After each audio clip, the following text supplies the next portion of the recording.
Hello master.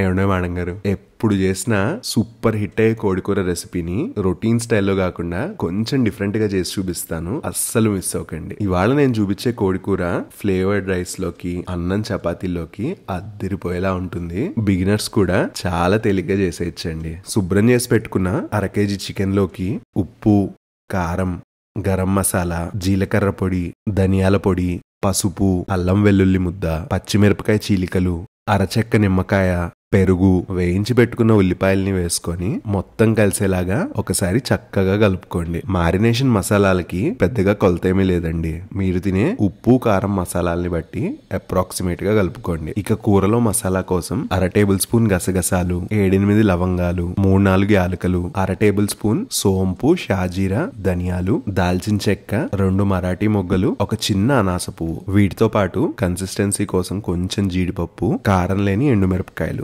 వీటన్నిటిని ఒక బాణల్లో వేసుకొని సన్నటి సెగ మీద పచ్చివాసన పోయేదాకా వేపుకోండి. వేడి చల్లారిపోయిన తర్వాత మాత్రమే ఇంకొన్ని వేపుకున్న ఉల్లిపాయల్ని వేసుకొని మెత్తటి పేస్ట్ లా గ్రైండ్ చేసుకోండి. కడాయిలో నెయ్యి వేసుకొని మసాలాలు కలిపి పెట్టుకున్న చికెన్ ని వేసుకోండి. తరిగి పెట్టుకున్న వెల్లుల్లిపాయలు ఉంటే గనక అవి కూడా యాడ్ చేసుకోండి. కూరకి భలే మంచి ఫ్లేవర్ ని ఇస్తుంది. మూత పెట్టుకొని సన్నటి సెగ మీద కూరని ఒక 50% ఉడకనివ్వండి. ఆ తర్వాత ఒక 1/2 గ్లాసు మంచినీళ్ళని, తయారు చేసి పెట్టుకున్న మసాలాని వేసుకొని కూర, మసాలా, మంచినీళ్లు అన్ని కలిసేలాగా కలుపుకోండి. కూరలోకి మసాలా వేసి ఉడికిస్తున్నప్పుడు ఇల్లంతా గుమగుమలాడిపోతుంది, గమనించండి. ఒక చిన్న ప్రోటిప్ చెప్తాను.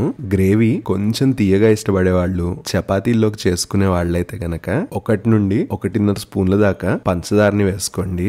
గ్రేవీ నెక్స్ట్ లెవెల్లో ఉంటుంది. కూర మంచిగా ఉడికి గ్రేవీ మీకు ఇష్టమైన కన్సిస్టెన్సీలోకి వచ్చేదాకా కూరని చక్కగా కలుపుతూ ఉండండి. చివరిగా ఉప్పు సరి చూసుకొని తరిగి పెట్టుకున్న కొత్తిమీరని వేసుకుంటే వీకెండ్ కి సూపర్ గా ఉండే కోడికూర సెట్ అయిపోయినట్టే.